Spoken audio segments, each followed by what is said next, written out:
Welcome back to Catalyst University. My name is Kevin Tokoff.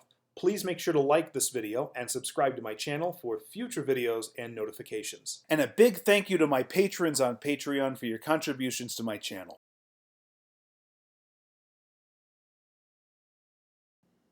In the previous video, we talked about the deep neck extensor group, which is really just the suboccipital muscle group, and then the suboccipital triangle, which is an arbitrary landmark where you would actually find those muscles. Remember, the general function of these suboccipital muscles is going to be cervical protraction, so that's going to be extension of that upper cervical spine. Sometimes if it's pretty significant protraction, we might actually call it hyperextension of the upper cervical spine. And also, that's going to help facilitate movement of your head towards a target.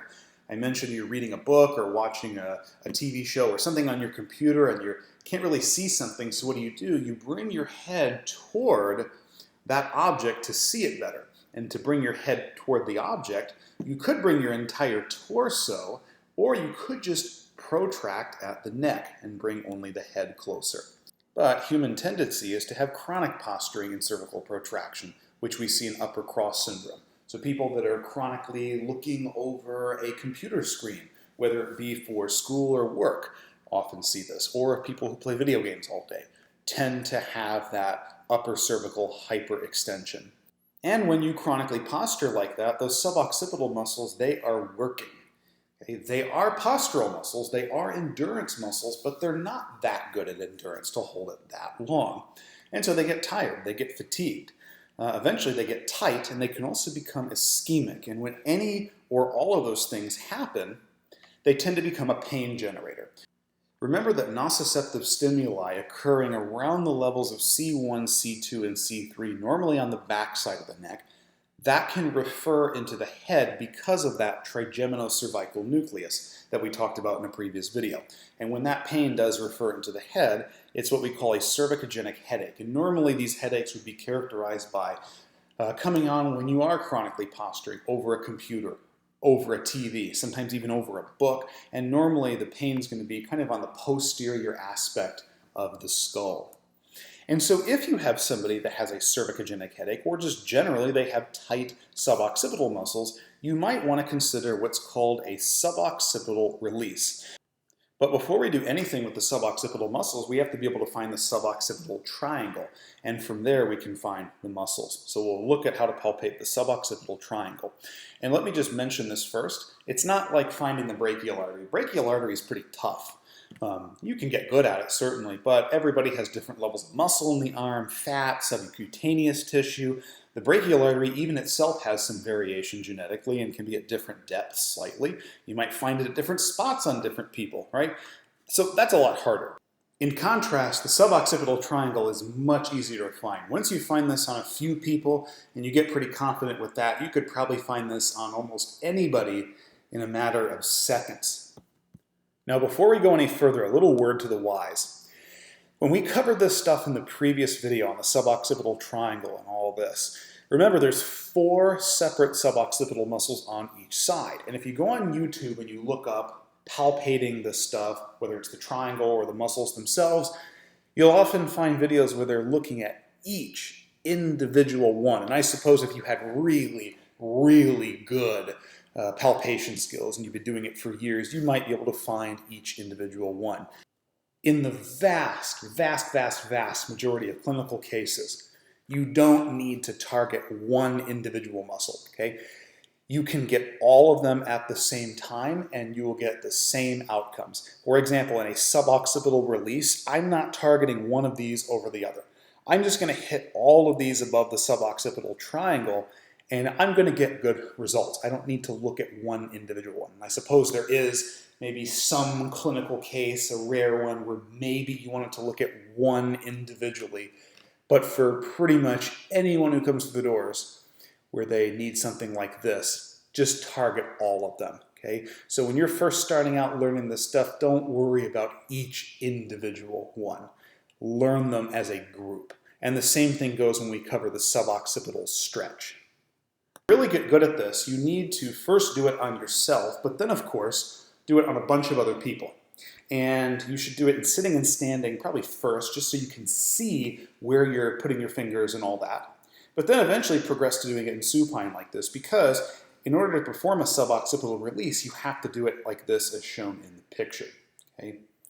Now a couple of landmarks first. First of all, one finger you're going to put on the external occipital protuberance. This is the largest bony projection in the midline on the back of the skull. So if you start basically on the top of your skull and go down posteriorly on the midline, you'll feel a large bony prominence. That is the external occipital protuberance. It's the largest prominence on the occiput in the midline. And then another finger is going to go on the axis, or the C2 bifid process, which is another name for the spinous process of C2. It may be difficult in some people to actually feel that bifid process, so what you may want to do is actually passively bend their neck forward into a little bit of flexion to make that bifid process flare out a little bit. Okay? That takes a little bit of practice. And it may be a little bit difficult in some people who have very, very tight upper traps. Remember, the upper traps go up to originate all the way on this external occipital protuberance. So if the upper traps are really, really tight, it may be difficult to find this. But this is the other landmark. And then the atlas, or C1, and technically its posterior tubercle, or its analog of the spinous process, is going to be at the midpoint of both those fingers. So at the midpoint between the external occipital protuberance and the bifid process. Now you don't need to palpate the atlas, you just need to know roughly where it is. Okay? From the atlas, you're going to move laterally, and that's going to be where the suboccipital triangle is. And you know you're in the right spot when you kind of have a space with an empty feeling. It's a depression. Once you find this depression, something just registers in you, and it's like you can find that pretty much on everybody. We've all at some point probably taken our fingers and kind of rubbed that area and didn't know that it was the suboccipital triangle. But look for that space with that empty feeling, that depression, where there's clearly no bones, not as much muscles. That is that space. And then slightly superior to that, but just below the inferior nuchal line, which is really the base of the occiput, that's the best way to find the suboccipital muscle group, because all of them except the obliquus capitis inferior insert on that inferior nuchal line. So just above the suboccipital triangle. We'll look at that in more detail in the next few slides and the video. Now here's a picture here at the back of somebody's skull and the back of their upper cervical spine. So let's fill in the blanks here. You can actually see in this picture that bony projection right there. So we started at the top. We kind of feel down here, right? And that is the external occipital protuberance, the largest bony prominence if you start on the top of the skull and go down posteriorly in the midline, okay? This is a nice picture because you can really see that prominence right there, okay? One finger will go there. And then another finger will go on the bifid process of C2 right here. Again, we can't see that in the picture, so I'm just kind of estimating where it would be, but this is roughly where it would be. And then the midpoint between the external occipital protuberance and the axis, this is where the atlas would be. But we don't want to stick our finger in there really deep and try to find that. Definitely don't want to do that. Just know where that is. And then you move laterally from that atlas, C1, and you'll find this little depression area. And that's roughly where the suboccipital triangle is going to be. You'll notice right here, this is the inferior nuchal line. Okay? So the suboccipital muscles are going to be just above this triangle, but below that inferior nuchal line. So roughly right there where my mouse is, that's where you'd find some of those suboccipital muscles. So the first thing you'll see here is I'm palpating my external occipital protuberance. Remember, that's the largest bony projection in the midline of the posterior occiput. Then I'm going to palpate my own bifid process, the spinous process of C2. If that's a little bit difficult to find, I can passively bend my neck forward into a little bit of flexion, which should cause the bifid process to flare out a little bit. Okay? Then the midpoint is where the atlas is, C1. And then from the atlas, I'm going to move out laterally, and that first empty space that I really feel, that depression, that is going to be the suboccipital triangle. You'll notice I don't have to go out very far to find the suboccipital triangle.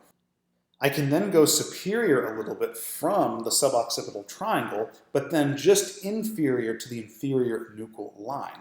And that area right there is going to be where the suboccipitals are. If the person has tight suboccipitals or they're kind of flaring out because they're overworked, they're going to be easy to find. If you're not sure if you're in the right place, there's a little maneuver that you can do yourself where you can have the patient do.